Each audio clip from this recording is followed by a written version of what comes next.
This video will show you how to replace the rear caliper on a Chrysler Town Country. This will be located behind your rear wheel. Let's get into it. Okay friend, let's get started on our job. The first thing we have to do is safely raise and support the rear of the vehicle so the wheel's off the ground. Now once you've done that, we're going to remove all 5 of our 19mm lug nuts so we can get the wheel off of here.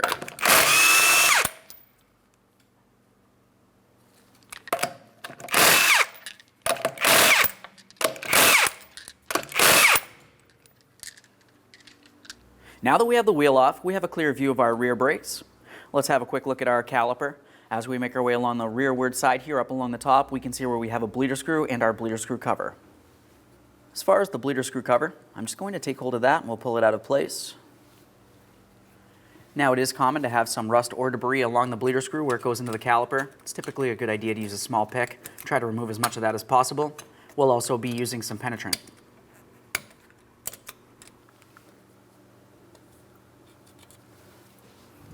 As far as the bleeder screw, I'm using a 10mm. Get this on here. Let's go ahead and turn it counterclockwise. Now you do want to have a collection receptacle under this area. What we need to see is a steady trickle of fluid making its way out.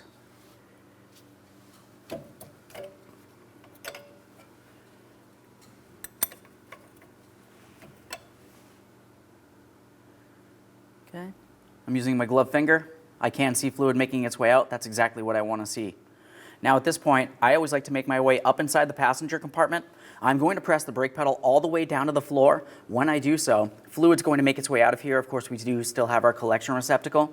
But once we do have that pedal all the way down to the floor, I'm going to hold it there with something such as a small pry bar up against the seat.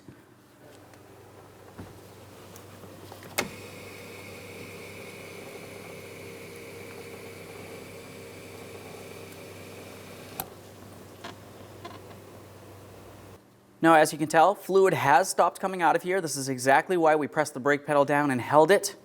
At this point, I'm going to close that bleeder screw. We'll clean up any mess in this area since we are going to be working here.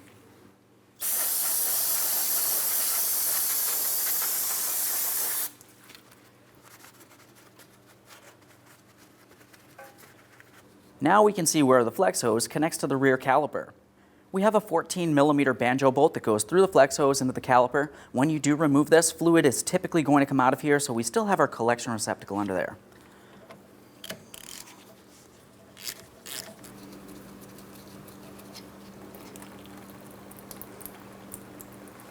Let's set that aside. So now let's have a quick look along the inboard side here. Just behind our brake rotor, close to where our coil spring is, we're going to dislodge the ABS wire from this bracket. I'm just using a small trim tool.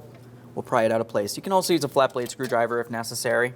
If this did happen to break, you can use a wire tie during the installation process. This does look good, so let's continue on. As we continue on with removing the hardware, holding our caliper to the caliper bracket, just keep in mind more fluid could come out of the caliper port. We'll use a 13mm for each one of our mounting bolts here.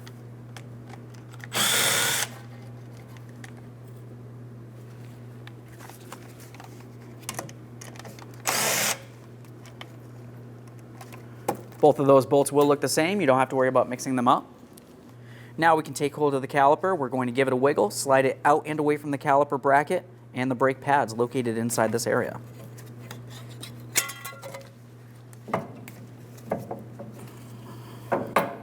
We'll set that aside. Now we can remove our brake pads. We'll give each of them a thorough inspection, confirming that they are reusable.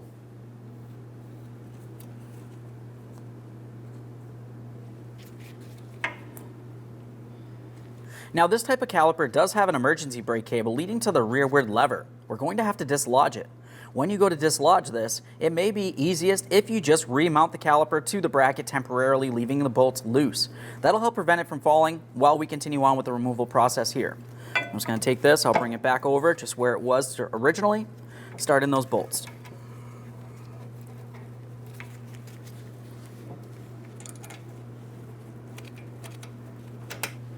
Now typically, what you would want to do to remove the emergency brake cable from the caliper, if you were looking up along the top of the bracket, the cable itself has 3 small locking ears. You'd want to squeeze them in towards each other or towards the center, pull on the cable, and that's going to pull on this lever. When it pulls the lever, we can carefully slide the cable out and through the bracket and then remove it from here. Since mine does not pivot, I have to remove the entire lever assembly. So unfortunately for me, I have to make my way down here with a 13 millimeter. I'm going to be turning this counterclockwise so I can remove that. We'll remove the lever.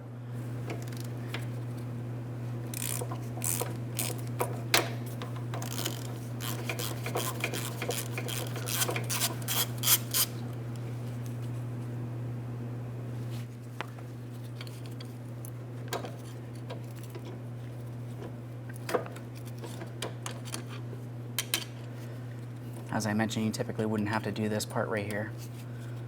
But since I have that off, I can pivot this, and now we can see that locking ear on the cable where it connects to the bracket. As I mentioned, there should be 3 of those. So now I'm going to carefully try to squeeze in on those 3 ears, and I'm going to pull it out of the bracket. This would typically be still attached to the caliper, as you know. Now, to remove the cable from the bracket, you could either use a specialty tool, you could use a flat blade screwdriver, or even some pliers. Typically, you'd want to squeeze in on all 3 of those ears, as I mentioned, and you would pull the cable out of the bracket away from the caliper. Now, since my bracket is detached from the caliper, I'm going to be pulling the bracket away from the cable. Let's use these pliers.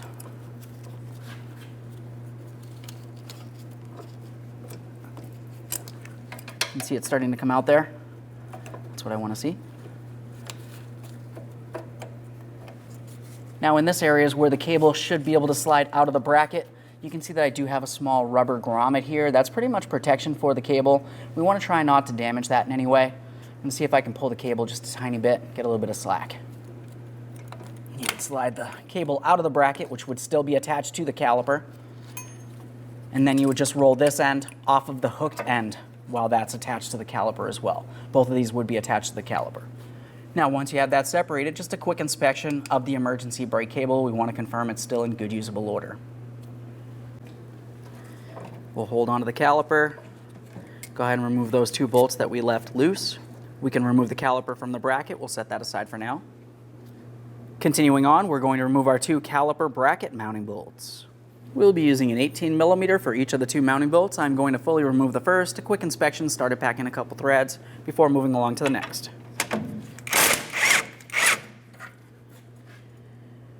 When you remove the upper bolt, there is a small bracket for the emergency brake cable. For now, I'm just going to put that back in there.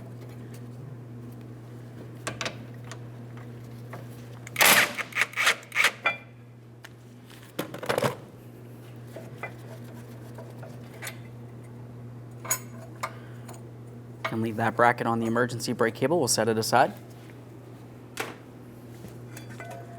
Remove the caliper bracket. There it is, friend. Now, as you use your 13 millimeter to start loosening these bolts, you may find that the slider pin spins on you. We're going to prevent that by using some locking pliers to hold down in this area.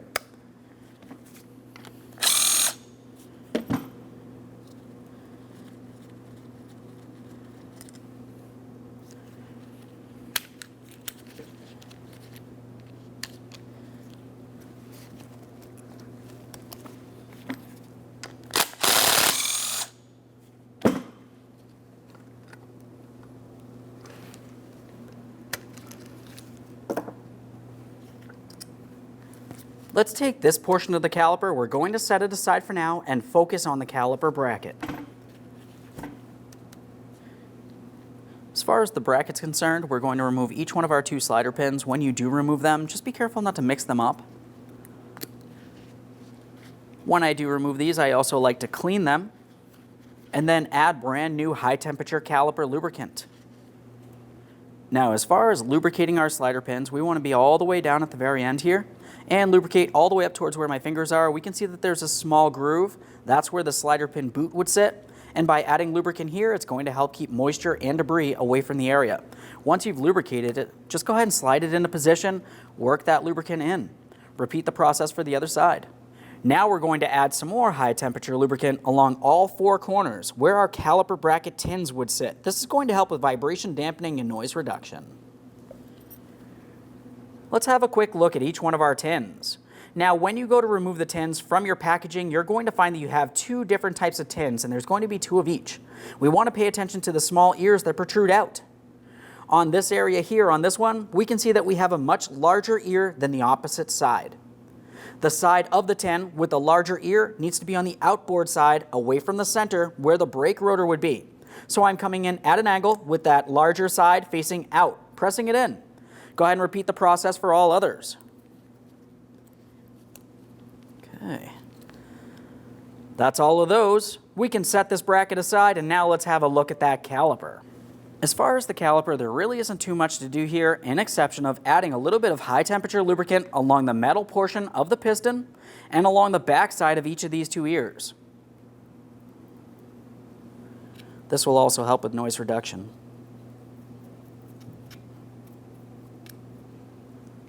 At this point, we can make our way back over to the vehicle.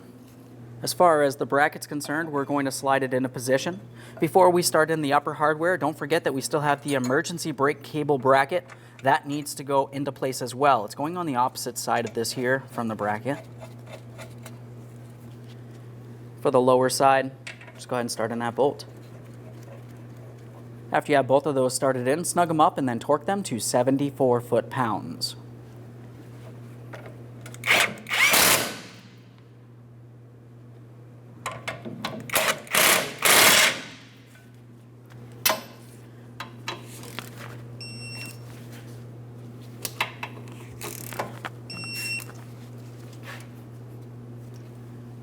Now it's time to install our two brake pads. We want to make sure we install them in the same orientation as where you had removed them if you are reusing them.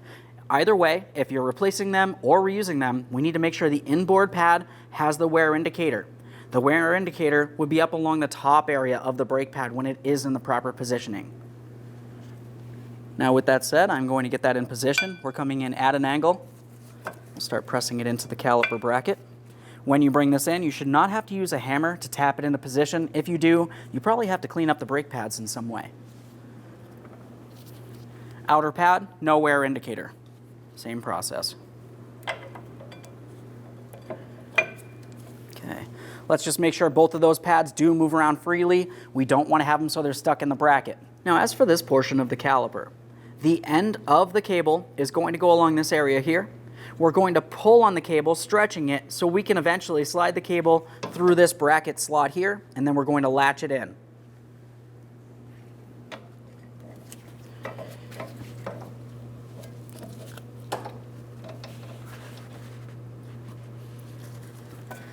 So I have it through the slot.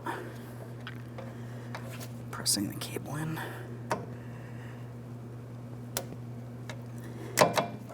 There we are. Now I just want to double check to make sure that my locking ears are holding that in position. This does not slide out of place. That's what I want to see. I like to push the rubber boot back down up against that cable there, as much as we can at least. There we are. Let's go ahead and get that caliper in position over the caliper bracket and brake pads. Now we can get our caliper in place.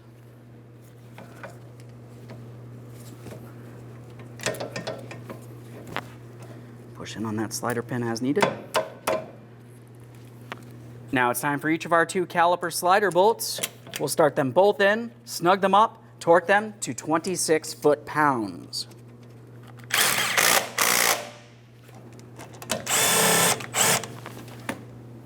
All right, let's torque those 26 foot-pounds.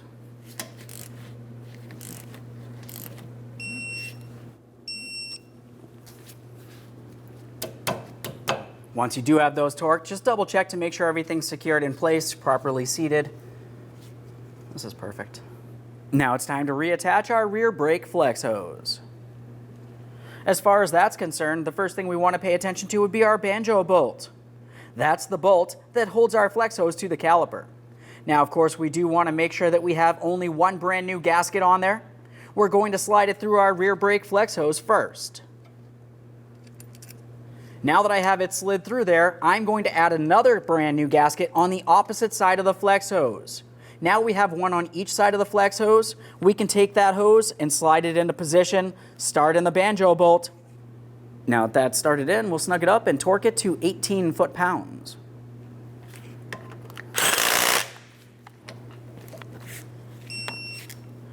Take hold of the flex hose, attempt to move it. It should not move around in any way. The next thing you want to do is make your way back up inside the passenger compartment, remove the brake pedal depressor, then make your way back out here to the bleeder screw. I'm using my 10mm for my bleeder screw. We'll turn this counterclockwise. Now at this point, we need to perform a gravity bleed. What that means is we're allowing gravity to draw the fluid down through the brake hose, through our caliper, and all the way out through the bleeder screw. Once we have a steady trickle of fluid making its way out of here with no air bubbles, we can go ahead and close our bleeder screw. Okay, so now as you can tell, I do have a steady trickle of fluid making its way out. I don't have any air. I'm just going to go ahead and close this off. Okay, that's bottomed out just a tiny bit further. We don't want to break it, but it does need to be tight. At this point, let's go ahead and clean any mess.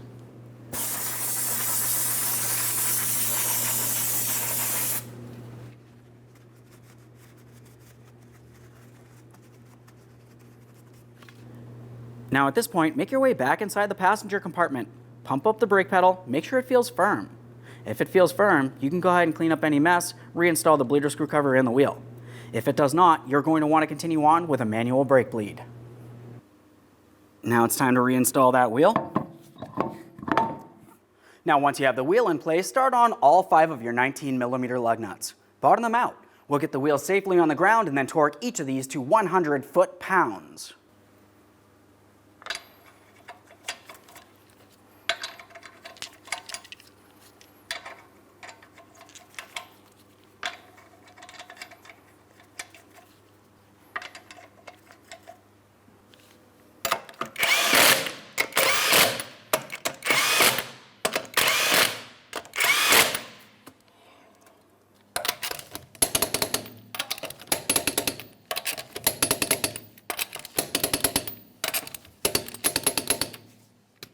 Torqued. Okay friend, we finished our installation. Now the next thing that you need to do is make sure that you double check for leaks. You're going to pump up the brake pedal, confirming that it does feel firm. After that, you can take your vehicle for a road test. Thanks for watching. Now prior to removing the master cylinder cap, I want to make sure nothing falls inside. I'm just going to use a clean rag and a quick wipe along this outer edge here. Let's get started on the brake bleed. We're at the master cylinder. We always like to remove as much fluid from inside the master cylinder reservoir as possible and replace it with brand new fluid first. Go ahead and use a fluid extractor. Locate the cap, remove it, a quick inspection of the seal, confirming it's not swollen or damaged in any way. This does look good. Let's go ahead and remove as much fluid from this as possible and replace it with .3 or .4 brake fluid.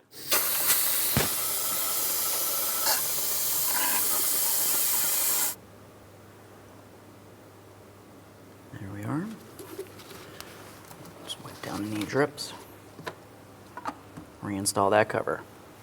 Now when we start our brake bleed, we're going to bleed the brakes in a specific sequence. We're starting on the driver's side rear. We're going to make our way to the passenger side front. After we bled both of those brakes, we have to stop at the master cylinder. We're going to top it off. Continuing on, we're going to make our way to the right rear and then the left front. The process will be the same for each of these. So of course I have my collection receptacle here. I'm going to remove my bleeder screw cover.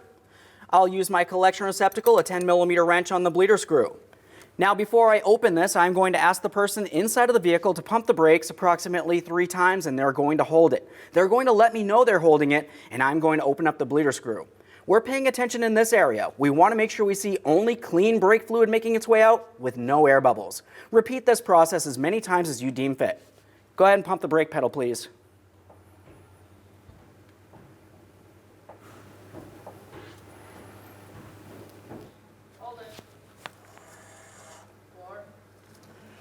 Okay, you can release, thank you. At this point, I feel as though I've completed the brake bleeding process on my driver's side rear. I have only clean fluid making its way out and no air. Obviously, on your vehicle, repeat the process as many times as necessary. Now, just as I mentioned, the next wheel that we're going to move to after we've finished cleaning and installing our boot here is to our passenger side front. We're going to repeat this process there.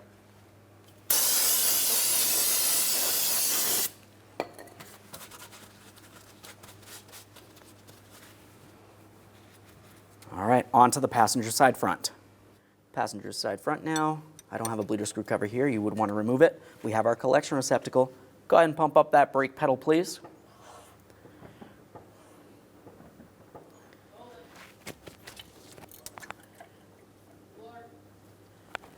Go ahead and pump.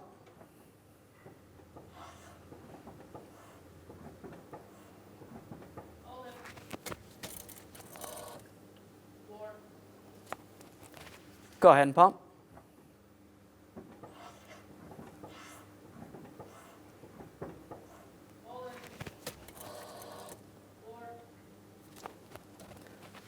This is looking good. Let's try it one more time here. Go ahead and pump, please.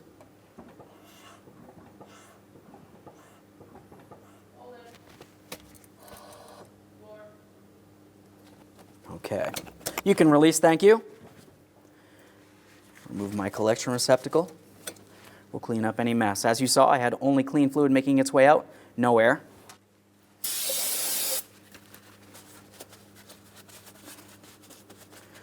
Once you clean, obviously, if you have a bleeder screw cover, reinstall that now. Now at this point, you're going to want to make your way to that master cylinder. We want to make sure we top it off so it doesn't go low and of course draw in any air, in which case we'd have to re-bleed the brakes.